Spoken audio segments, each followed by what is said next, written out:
los temas bastante difíciles que toca lidiar y lamentablemente es algo que es sumamente difícil de otorgar, viene a ser el perdón. Ya que muchas veces cuando alguien nos hace algo, es nuestro sentido de justicia lo que nos impide poder perdonar libremente. Tenemos este sentido profundo de nuestras almas de que queremos que sea justicia del dolor que nos han causado. Pero lamentablemente este sentido de justicia está pervertido por nuestra naturaleza pecaminosa. Y esa naturaleza pecaminosa hace que nuestro sentido de justicia se vuelva egoísta y se vuelva, en cierto sentido, una forma en la cual solo buscamos nuestro bienestar. No consideramos el efecto que tiene en los demás el hecho de que exijamos justicia. Y cuando no tenemos la oportunidad de justicia, nos aferramos a amargura, nos aferramos a resentimiento y esa falta de perdón, causando más dolor grave en nosotros mismos al no otorgar el perdón que tenemos que otorgar. Dios es el único administrador legítimo de la justicia, una justicia que ha sido satisfecha por completo en la cruz.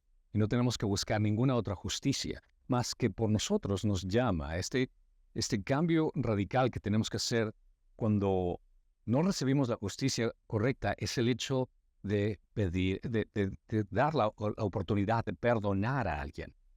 Nuestra responsabilidad es de perdonar a alguien. Y esta es la lección que Jesús quiso inculcar a sus discípulos, el hecho de cómo perdonar a alguien, cuál es el proceso de perdonar a alguien. Después de las enseñanzas de cómo corregir al defensor, recuerdan, anteriormente estudiamos acerca de la disciplina, el proceso de disciplina que tiene que darse dentro del contexto de la iglesia. Ahora Jesús instruye acerca de la actitud hacia quien les hayan ofendido.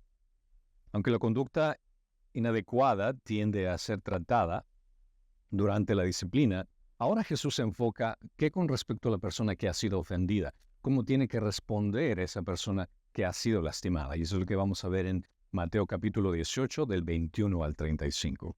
Así que abran sus Biblias a Mateo 18, del 21 al 35. Entonces, acercándose Pedro, preguntó a Jesús: Señor, ¿cuántas veces pecará mi hermano contra mí, que yo haya de perdonarlo? ¿Hasta 7 veces? Jesús le contestó: No te digo hasta 7 veces, sino hasta 70 veces 7. Por eso el reino de los cielos puede compararse al cierto rey que quiso ajustar cuentas con sus siervos. Al comenzar a ajustar, le fue presentado uno que debía 10,000 talentos. Pero, no teniendo con qué pagarle, su señor ordenó que lo vendiera junto con su mujer e hijos y todo cuanto poseía, y así pagara la deuda. Entonces el siervo cayó postrándose ante él, diciendo: Tenga paciencia conmigo, y todo se lo pagaré. Y el señor de aquel siervo tuvo compasión, lo soltó y le perdonó la deuda. Pero al salir, aquel siervo encontró a uno de sus consiervos que le debía 100 denarios. Y echándole mano, lo ahogaba diciendo: Paga lo que debes. Entonces su consiervo, cayendo a sus pies, le suplicaba: Ten paciencia conmigo y te pagaré. Sin embargo, él no quiso, sino que fue y lo echó en la cárcel hasta que pagara lo que debía. Así que cuando sus consiervos vieron lo que había pasado, se entristecieron mucho y fueron y le contaron a su señor todo lo que había sucedido.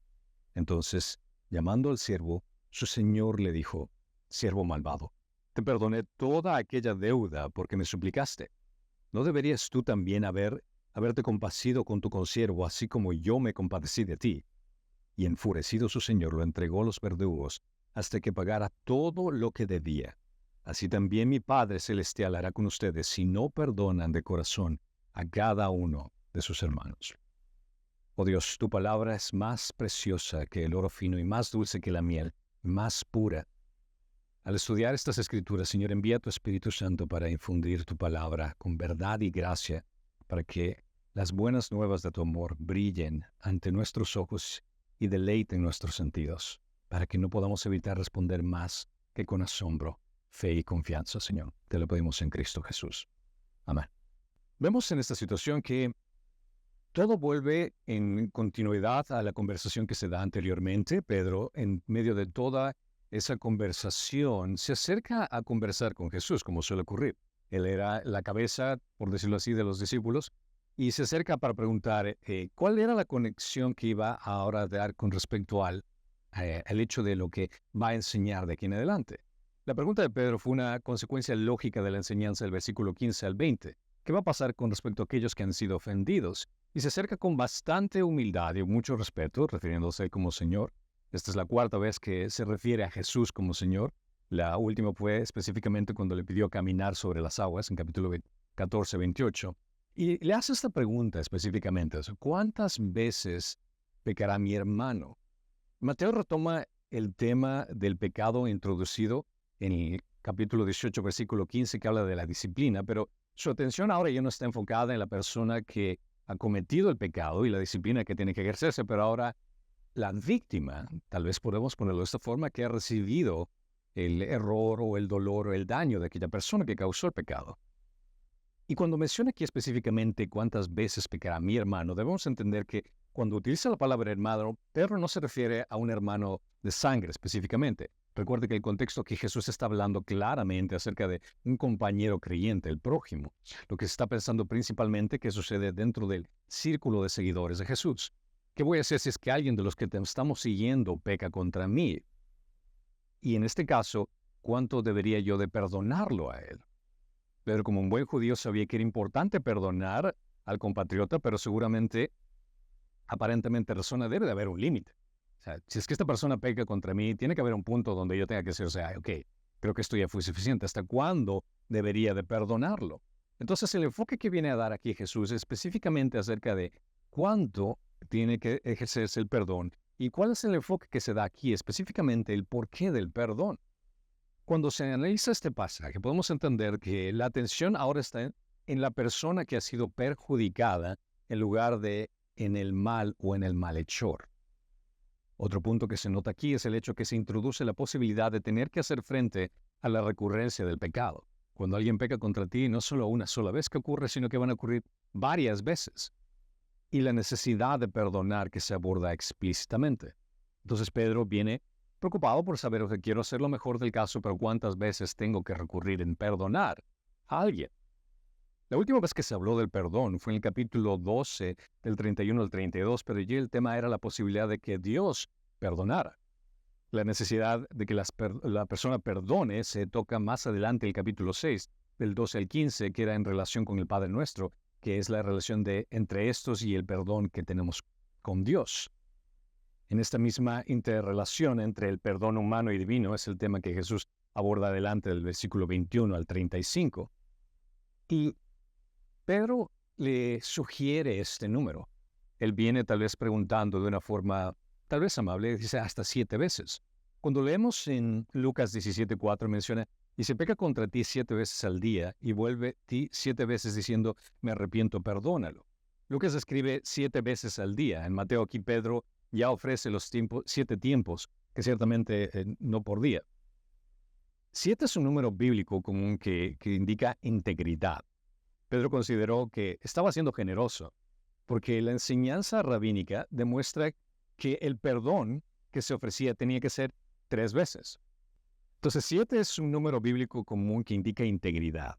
Y Pedro consideró que estaba siendo generoso aquí porque la enseñanza rabínica tradicional decía que una persona que había sido ofendida podía perdonar hasta 3 veces.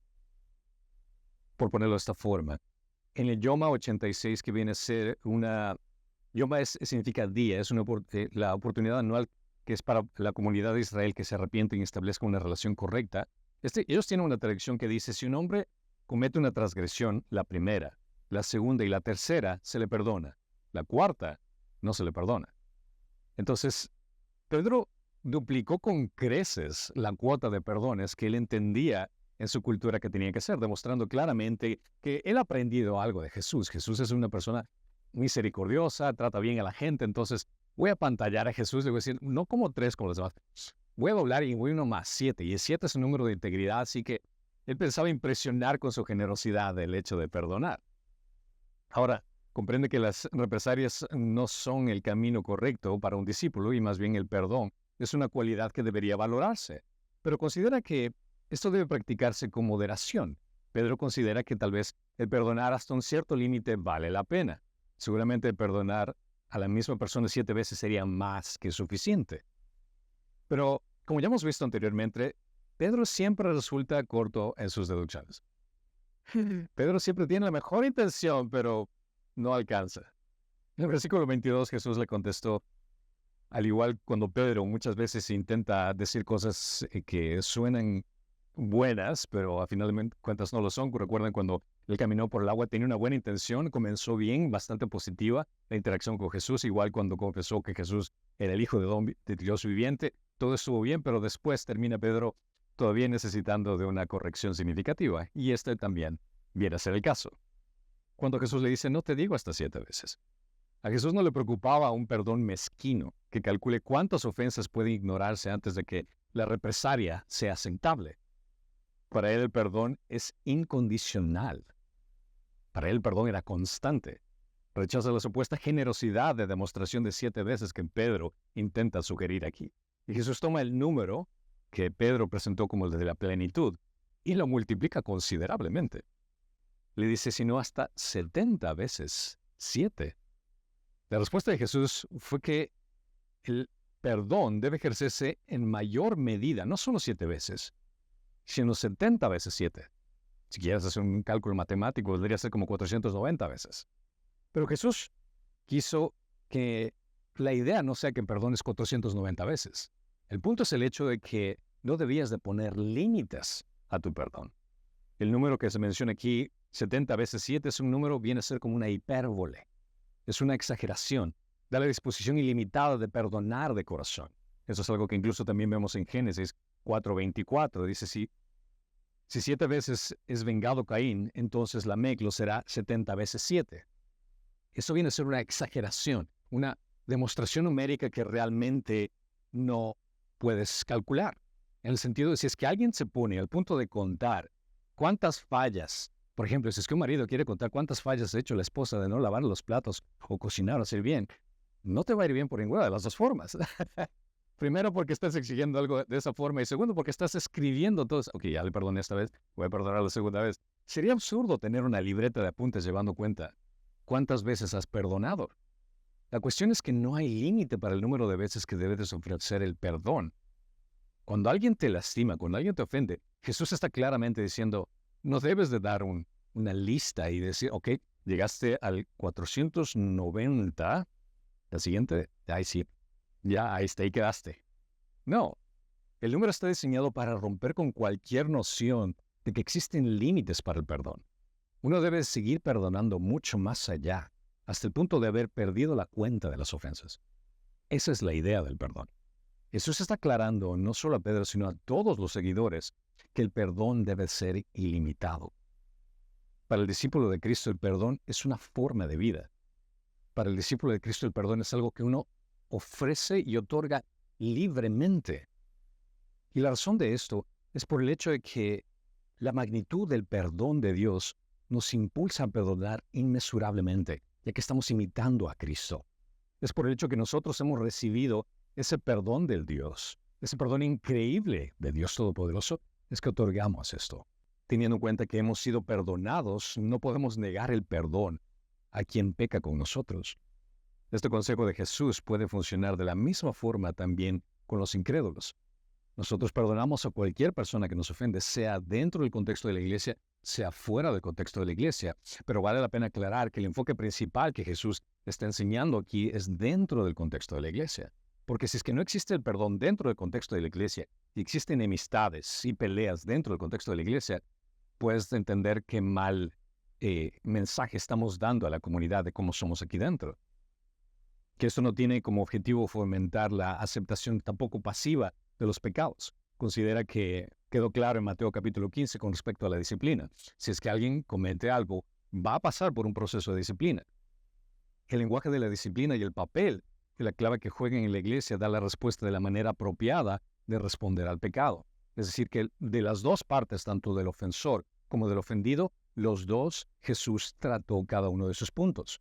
La persona que comete el pecado tiene que pasar por un proceso de disciplina, pero la persona que fue ofendida también tiene que hacer algo de su parte, y en este caso es el perdón. Y para dejar las cosas más claro, Jesús utiliza una siguiente parábola. El versículo 23, la parábola que menciona trata del perdón entre hermanos. Sigue estando dentro del contexto que está hablando de seguidores de Cristo, no entre pecadores perdidos y Dios. Esto no tiene nada que ver con respecto a la relación de no creyentes con Dios. Esta es una parábola que se utiliza dentro del contexto de cómo tiene que ser el perdón dentro del cuerpo de Cristo. Y es una similitud de que el reino del cielo se compara con un rey que quiso ajustar cuentas con sus siervos. Ahora, la historia trata sobre un rey gentil y un esclavo gentil. ¿Y por qué menciono esto? ¿Por qué no una conexión de lo que ellos entendían como judío? Y es porque para los judíos existía lo que se conoce como el año de liberación. Bíblicamente, por leerle Deuteronomio 15:12, si un hermano tuyo, hebreo o hebrea, te es vendido, te servirá por 6 años, pero al 7.º año lo pondrás en libertad. Es decir, que el ejemplo que está presentando aquí habla acerca de un rey pagano que no tiene esta idea de que al 7.º año te vas a ir. Entonces, la terminología que utiliza con siervos aquí podría referirse a un esclavo de nivel superior. Podría referirse al recaudador de impuestos que se encarga de recaudar impuestos de su gobierno del rey. Y el gobernante le permitía recaudar impuestos. Obviamente, este recaudador de impuestos podía guardarse un poco de dinero de la diferencia, pero el rey exigía eficiencia del recaudador de impuestos. Si recaudaba impuestos después de las cosechas, el rey podía ajustar cuenta después con ellos. Los oyentes de Jesús reconocieron así la difícil situación del hombre, porque menciona claramente la deuda que tenía esta persona. Y era de 10,000 talentos.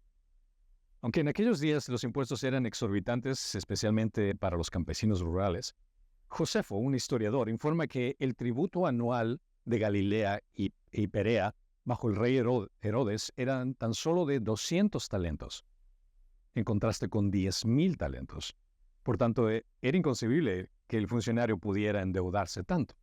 Pero aún así, para que tengan una idea de la profundidad de la deuda, lo voy a poner en términos prácticos.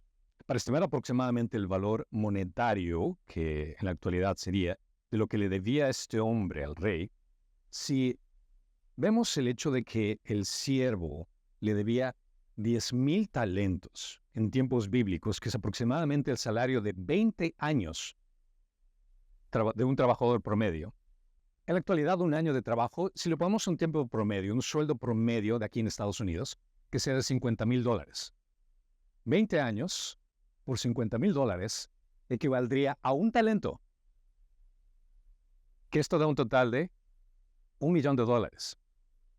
Ahora, él no le debía un talento, le debía 10,000 talentos. Es decir, que 10,000 talentos multiplicado por 10,000 talentos por 1,000,000 va al total de 10 billones con una B, lo que le debía. Es entendible que la situación de este individuo no era nada favorable. Absolutamente. O sea, cuando vemos en ese número, en esa escala, realmente nos ponemos a entender de que este pobre hombre realmente estaba en problemas. Y obviamente, como vemos en el versículo 25, dice, no teniendo venir, y la consecuencia es que vendería con todo lo que tenía y que su familia y sus hijos iban a pagar todo esto. Ahora, la costumbre judía prohibía la venta de mujeres e hijos, pero los oyentes de Jesús reconocieron nuevamente que se trataba de un rey pagano. No le importaba el tecnicismo ni ser justo. Él quería cobrar su deuda. Y en todo esto, el siervo se postra. Dice, ten paciencia conmigo y te lo pagaré. Ahora, cuando el esclavo pide paciencia para pagar, esta es una aspiración bastante poco realista, porque él no iba a poder pagar todo lo que este le debía. Y el Señor tuvo compasión de él. Su rey tuvo compasión y lo soltó perdonándole la deuda. Cuando las malas cosechas, digamos, o otras circunstancias obligaban a un gobernante a perdonar los impuestos, lo hacía con el entendimiento que su pueblo respetaría su benevolencia, que esto iba a recalcar la misericordia del rey, que el rey iba a ser como más aclamado por esa actitud tan benévola que tuvo. Y si liberó las deudas de un ministro subordinado, ellos a su vez deben liberar las deudas de aquellos que tienen deudas con ellos mismos. Eso es lo que esperarías después de haber sido perdonado a tal punto. El rey, por pura compasión hacia el sirviente, perdonó la deuda. Sabía que era imposible para que él pueda cubrir la deuda. O sea, entendía claramente, este siervo mío jamás me va a poder pagar, así que voy a perdonarlo. Y eso es exactamente lo que hace. Lo perdona de su deuda. La enormidad de su deuda ilustra, también quiero que entiendan este punto, lo que Jesús está queriendo contar aquí, es la enormidad del pecado que nosotros tenemos para con Dios. Esta cifra es exorbitante, pero esa es exactamente la misma idea que quiere dar con nosotros.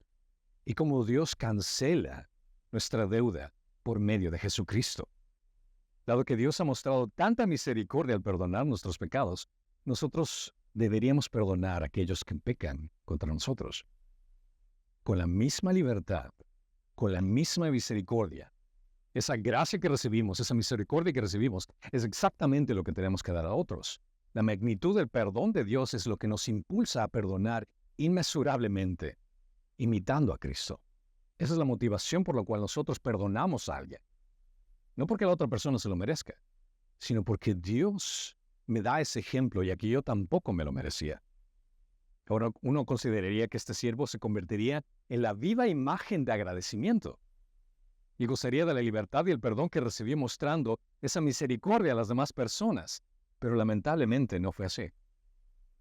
Lo que esta persona hizo en su ingratitud fue a buscar a aquella persona que le debía dinero y obligarle a que lo pague. Fue su codicia y su falta de misericordia lo que le impulsa a buscar ahora a este individuo. Menciona que este consiervo le debía 100 denarios y echándole mano lo ahorcaba y le exigía que pague todo lo que debía. Ahora quiero que entiendan también este contraste increíble de lo que está aquí. Porque en las deudas aproximadas, el siervo que le debía al rey debía como 10 billones de dólares. Si entendemos ahora el contexto de que son 100 denarios lo que le debía este consiervo al siervo, vamos a analizar que en tiempos bíblicos 100 denarios equivalía a 100 días de trabajo. Si vamos analizando en este punto, entonces son 100 días de trabajo. Un año de trabajo equivalía a $50,000. Si vamos esto a analizar, son 265 días que trabajas al año. Es decir, que un denario equivalía a 192.31. Un denario. Él debía 100 denarios. Es decir, que su deuda era de 19,230, si utilizamos la cifra de $50,000 anuales. Si queremos incluso hacer una estadística mucho más baja y le quitamos 3 ceros de aquí y 3 ceros de acá, el contraste era 10 millones de dólares contra 19 dólares. Es increíble el hecho de que cuando lo pones en números y en cifras de esa forma, te das cuenta de cómo es posible que este tipo haya, incluso queda la palabra perfecta, es un desgraciado, porque es falta de gracia, sin y gracia, es un desgraciado, en no perdonar después de la cantidad inmesurable que fue perdonado para él. El contraste muestra también aquí que los pecados de otros contra nosotros son triviales en comparación con la enormidad de nuestros propios pecados que Dios nos ha perdonado. Para usar la analogía de la deuda que tenía este siervo con el rey, es inmesurable nuestra deuda para nuestros crímenes ante el Dios infinitamente santo. Te lo voy a poner de esta forma. Si consideramos los pecados aproximados que nosotros tenemos, en tu vida, digamos que tú pecas unos 25 veces al día. 25 veces, tal vez siendo generosos, porque si consideras los pecados que son cosas que son por acción, por omisión, aquellas cosas buenas que deberías hacer pero no las haces, aquella persona que debías de haber compartido el evangelio pero no te dio vergüenza, o por el hecho de mentir, cualquier combinación o pensamientos que se te vienen a tu mente cuando ves algo y automáticamente caes en pecado, unos 25, digamos, veces al día que tú pecas. El año hay 365 días, eso da un total de 9,125 pecados que he cometido al año. Ahora, para darlo en edades, si ves en esta lista, si es que estás alrededor de unos 30 años, 40 años, son 365,000 pecados que has cometido en contra de Dios. Considera la cantidad de pecados que va resultando de acuerdo a tu edad.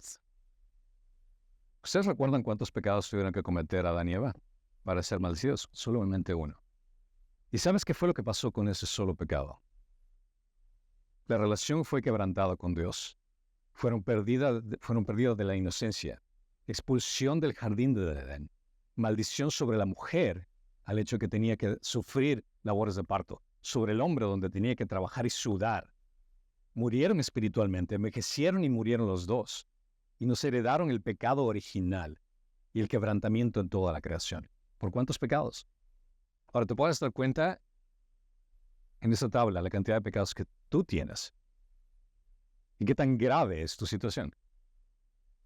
Cuando pensamos, bueno, no he pecado tanto como esta persona o aquella persona, realmente lo único que haces es demostrar que no tienes idea del alcance de tu pecado y de la gravedad de este. Nuestra deuda es profunda, infinitamente profunda, pero Cristo la pagó. Por pura compasión, el Padre envió a su Hijo a soportar la ira que tú y yo merecemos. Y ahora somos libres del castigo del pecado. Y somos libres como siervos. Y no solamente como siervos, sino también como hijos adoptados. Debido a que hemos recibido gracia extravagante en Cristo, nosotros como cristianos ahora extendemos esa gracia extravagante. Es esa magnitud del perdón de Dios lo que nos motiva a perdonar a otros. Lo que nos mueve, por ponerlo de esta forma, fácilmente a perdonar a otros, ya que hemos recibido esa gracia y ese perdón de Dios. Pero la tragedia de esta parábola no termina ahí. El versículo 29 menciona que este consiervo suplicaba y le decía, ten paciencia conmigo y te pagaré. El consiervo está ahora pidiendo y apelando por la misericordia de esta persona. Y utiliza las mismas palabras que esta persona utilizó con el rey, postrándose ante su compañero y usando esa misma expresión, ten paciencia conmigo y te lo pagaré. Ahora, tú pensarías que él reaccionaría de la misma forma que reaccionó el rey. Sin embargo, él no quiso, sino que le fue y le echó a la cárcel hasta que pagara todo lo que debía. ¿Puedes considerar la dureza de este sirviente a quien se le perdonó una gran fortuna? Y al acudir a este hombre que le debía una miseria en comparación, lo encarcela por no pagar. Eso es realmente extravagante. Sin embargo, para un cristiano, no perdonar significaría exactamente lo mismo. Exactamente lo mismo. Si tu actitud al ver estos números y entender la dificultad y la gravedad de la situación es indignación, es exactamente lo mismo cuando tú no perdonas a alguien. La Biblia no dice que sea fácil perdonar, o que sea natural perdonar. Sin embargo, es esencial para un cristiano perdonar. De hecho, el cristiano no tiene otra opción. Perdonamos no porque tengamos que hacerlo, sino porque en luz de la muestra del amor y misericordia que hemos recibido, nos vemos obligados a hacerlo. Considera que el perdón es una acción, no es un sentimiento. El perdón y el amor vienen a ser acciones, actitudes. Y esto es algo que el mundo confunde, porque piensan que el perdón es un sentimiento. Pero el perdón y el amor, bíblicamente hablando, no son sentimientos, son acciones.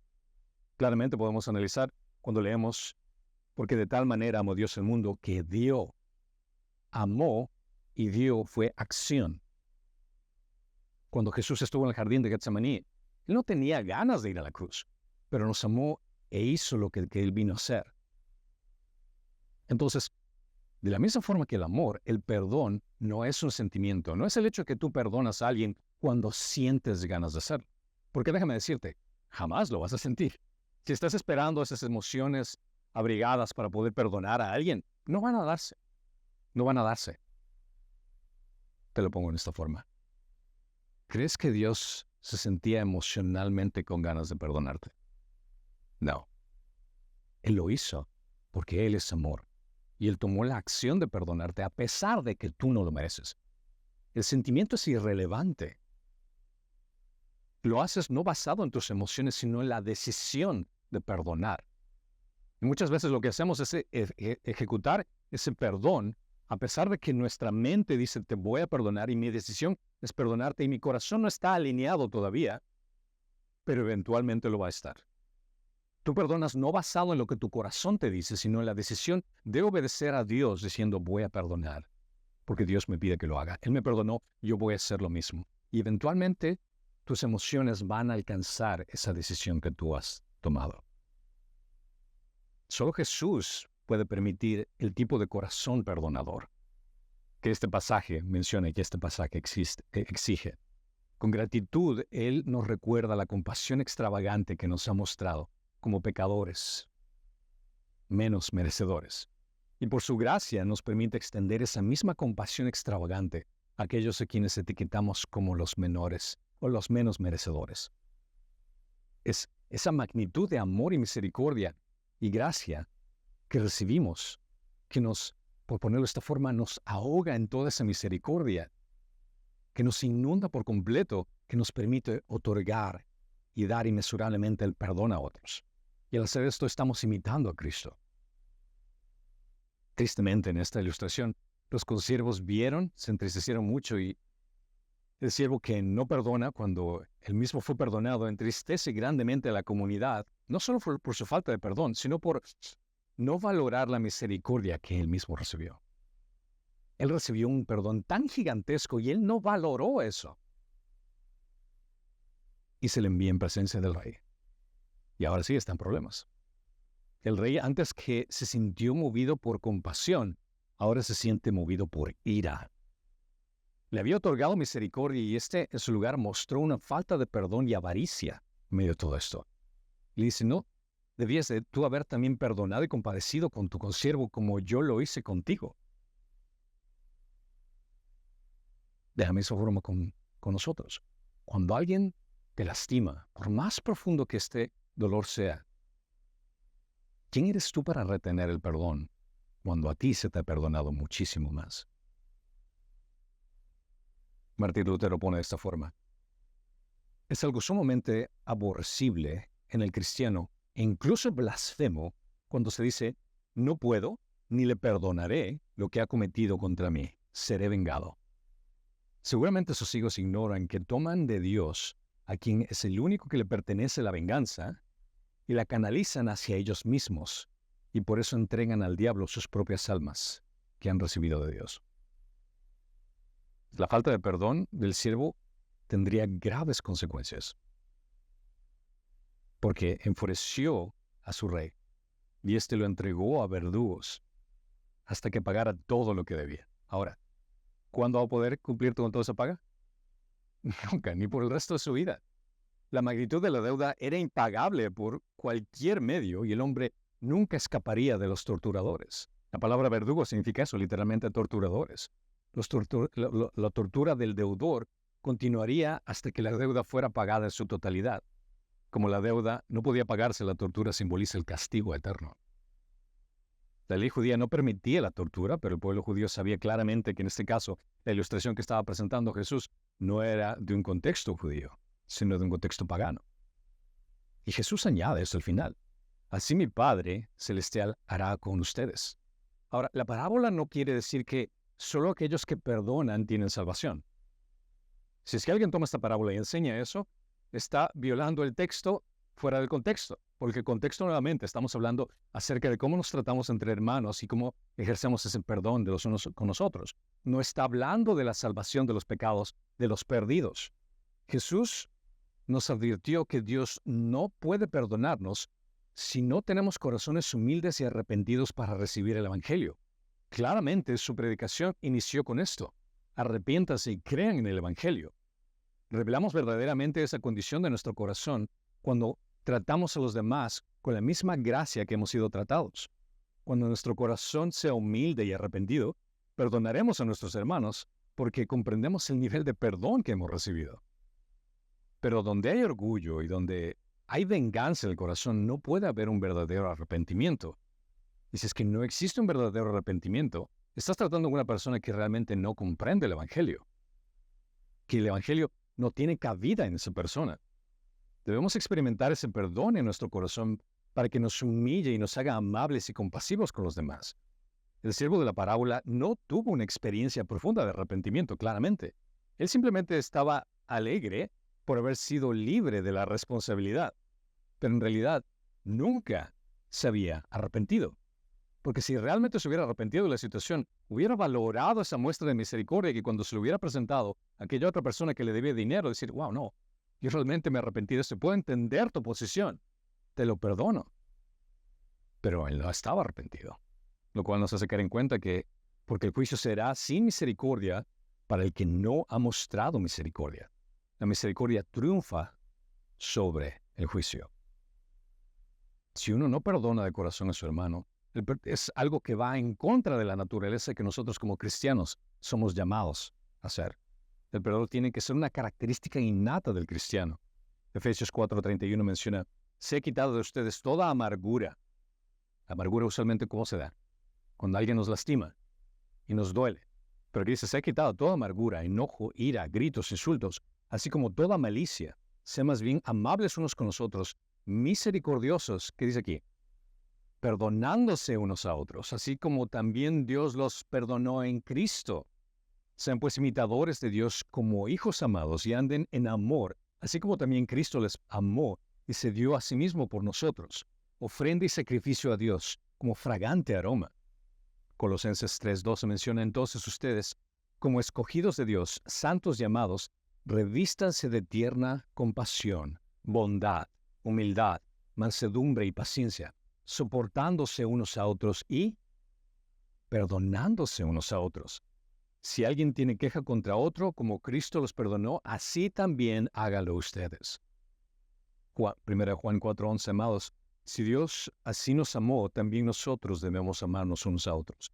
Y la muestra de amor más grande es el imitar a Cristo cuando Él nos ha perdonado. Nosotros hacemos exactamente lo mismo con la persona que nos ofendió. Porque así estos son los motivos para perdonar. La ilustración que Jesús utiliza demuestra dos motivos principales para perdonar. Uno es que debemos perdonar a los demás reconociendo el gran perdón de Dios hacia nosotros. Al lado de esa persona, cualquier ofensa que tú recibas va a ser mínima, insignificante en contraste. Y segundo es que debemos perdonar a los demás reconociendo el sufrimiento personal que el enojo sin perdón nos produce. No se compara el sufrimiento bajo los verdugos, y esa es la aflicción personal de una persona que no está dispuesta a ejercer ese perdón, a otorgar ese perdón. Considera que la falta de perdón nos esclaviza. La falta de perdón nos tortura con resentimiento, con orgullo. Cuando tú no perdonas a alguien, considera que cuando tienes un conflicto con alguien, se conecta como una cadena invisible con la otra persona, la cual tú estás atado. El perdonar implica el hecho de soltar esa cadena de tu parte, el hecho de dejar ir esa cadena. Pero lo triste del caso es que existen muchas personas que se retienen a fuerza esa cadena y la otra persona ni siquiera sabe que estás reteniendo esa cadena. Eso es lo más triste del caso. Y ese resentimiento y esa amargura que a veces algunos pretenden dañar a la otra persona aguantándose con ese resentimiento, es como que si estuvieran tomándose veneno esperando que la otra persona se muera. Eso es lo que causa el resentimiento. Te daña, te destruye. No sirve de nada. Pero lo opuesto es el hecho de que tú perdones, considerando que has recibido ese perdón de Dios. Eso es lo que te impulsa a perdonar. La falta de perdón te daña a ti mismo. Es por tu beneficio personal de crecimiento espiritual. Muchas veces la otra persona ni siquiera te va a pedir perdón. Pero eso no tiene nada que ver. Tú tienes que perdonar.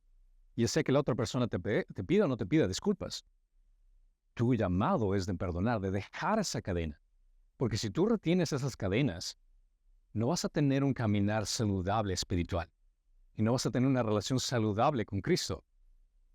Porque imagínate, si tú vienes con esas cadenas espiritualmente hablando, y te pones a alabar los domingos, gloria a ti, Señor Todopoderoso, levantando esas cadenas, y esas cadenas ¿a quién te atan?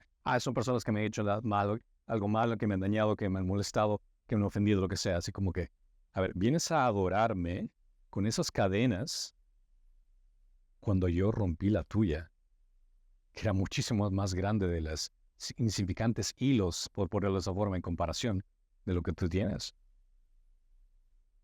Vamos a entender que Mateo nos deja claro que estas son las expectativas que Cristo tenía para sus discípulos. Los discípulos debían de rendirse unos a otros y tratarse unos a otros como un niño. Recuerden, eso fue lo que aprendimos del versículo 5 al 10 en el capítulo 18. Tenían pastorearse los unos a los otros como lo harían como esas ovejas también, cuidando a aquellas que se descarrean. Tratar con paciencia, pero con decisión a los pecadores impenitentes entre ellos. Y ahora menciona perdonar genuinamente a quienes pecan contra ellos tantas veces cuanto sea necesario. Estos valores fortalecen las relaciones de la comunidad y permitirá soportar los rigores que iban a avecinar, específicamente los discípulos. Porque si añades la persecución que ellos tenían en ese entonces y la falta de perdón que tal vez se va a dar entre ellos, obviamente esa comunidad debe aguantar. Y para que esa comunidad aguante, tenían que estar juntos, tenían que estar de un mismo sentir. Y ahí es donde el perdón ejerce ese efecto. El perdón continuo debe de convertirse en una naturaleza de un seguidor de Cristo. De la forma que hemos sido amados, el Padre nos ha protegido, perseguido, restaurado y nos ha perdonado. Debemos perseguir a los demás individuos con esta misma clase de amor. Pero aquí viene una pregunta sumamente importante dentro de todo esto. El perdonar significa que tengo que olvidar el daño causado. Porque sí, estamos llamados a perdonar, pero ¿tengo que olvidarme lo que hizo? Si consideramos la palabra olvidar y perdonar al referir el hecho de elegir que la persona que me ha ofendido o el efecto que ha hecho en mí es el hecho de que lo deje ir, es decir, ¿sabes qué? Te perdono, no voy a traerlo más a colación, no lo voy a recalcar más contigo, yo voy a continuar mi vida sirviendo a Cristo. Entonces, si estás haciéndolo de esa forma, estás procediendo de una manera sabia y piadosa. Filipenses 3:13 menciona, hermanos, yo mismo no considero haberlo ya alcanzado, pero una cosa hago, olvidando lo que queda atrás y extendiéndome a lo que está adelante. Prosigo hacia la meta para obtener el premio del supremo llamamiento de Dios en Cristo Jesús. Es decir, perdonas y continúas adelante. No me voy a quedar estancado en eso. No debemos permitir que una raíz de amargura brote en nuestros corazones. Hebreos 12:15 menciona, cuídese de que nadie deje de alcanzar la gracia de Dios, de que ninguna raíz de amargura brotando cause dificultades y por ella muchos sean contaminados. Pero, si por olvidar y perdonar alguien quiere decir que voy a actuar como que si el pecado nunca hubiera ocurrido y vivir ignorándolo, entonces déjame decirte que estás en problemas. Porque te lo voy a poner de esta forma en este ejemplo. Pongámoslo que yo pido a Daniel que me preste $5,000. Yo sé que es afluente, él tiene mucho dinero, así que me va a prestar $5,000. Perfecto, entonces yo tengo esa deuda con él. Pero por X o Y razón yo no puedo pagarle de regreso. Ahora, él decide perdonar mi deuda. El perdón implica el hecho de que tú ya no me vas a cobrar esos $5,000. Se ha dado por borrada esa deuda. Ahora, ¿qué pasaría si yo voy después y le digo, hey, ¿me puedes prestar unos $1,000? Okay. Hay una cosa diferente entre perdonar y el hecho de que la confianza que se ha dado ahora ya está quebrantada. Ahora, sería obvio que el hecho de que él no me preste esos $1,000. ¿Por qué? Porque ya tiene un antecedente mío de lo que ocurrió. Lo que esperaría, y una respuesta positiva de él sería, ¿sabes qué? No puedo prestarte mis $1,000. Pero, y obviamente no voy a sacar en cara porque ya te di $5,000, no puedo prestarte mis $1,000, pero puedo ayudarte a que tú puedas ahorrar ese dinero o ayudarte en tus finanzas para que puedas tener un presupuesto para que tú puedas hacerlo. Esa sería una actitud diferente. No me va a dar esos $1,000, pero va a ayudarme a crecer para yo no depender de alguien más o caer en ese mismo error. Otro ejemplo claro, por ejemplo, una víctima de una violación. Una persona que sufrió una víctima de violación está llamado a perdonar. Perdona a la persona. Pero eso no significa que va a estar vulnerable en la misma relación donde la persona puede seguir abusando constantemente de la persona. Puedo perdonar en el hecho de que alguien haya abusado de mí, pero eso no significa que voy a estar permaneciendo en esa misma relación para que la persona continúe ese proceso de abuso conmigo, o peor aún, el hecho de que esa persona continúe el abuso con alguien más.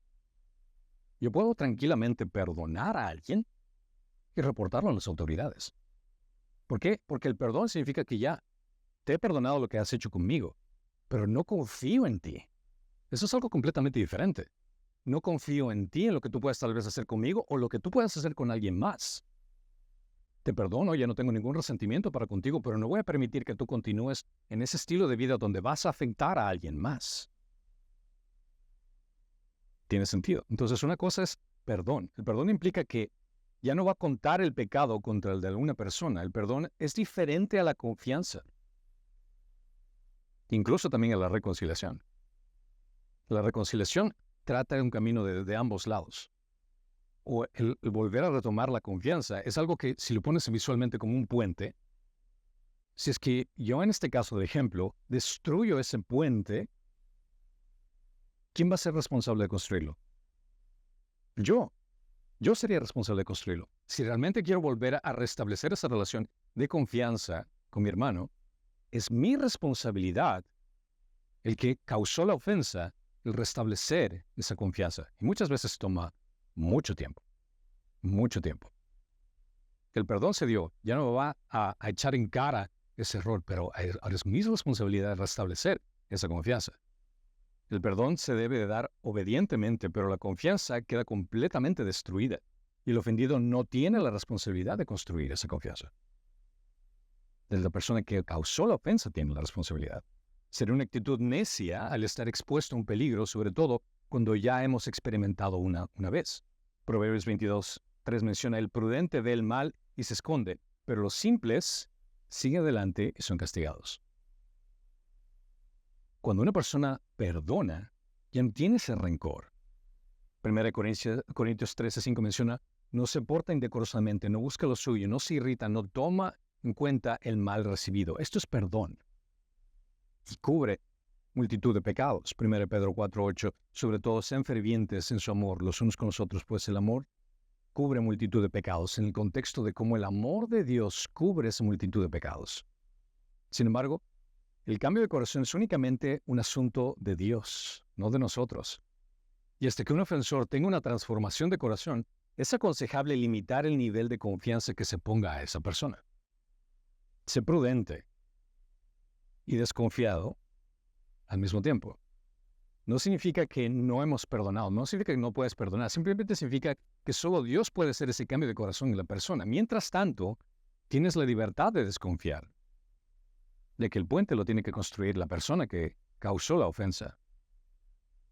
Entonces, esa parte quiero dejar muy claro.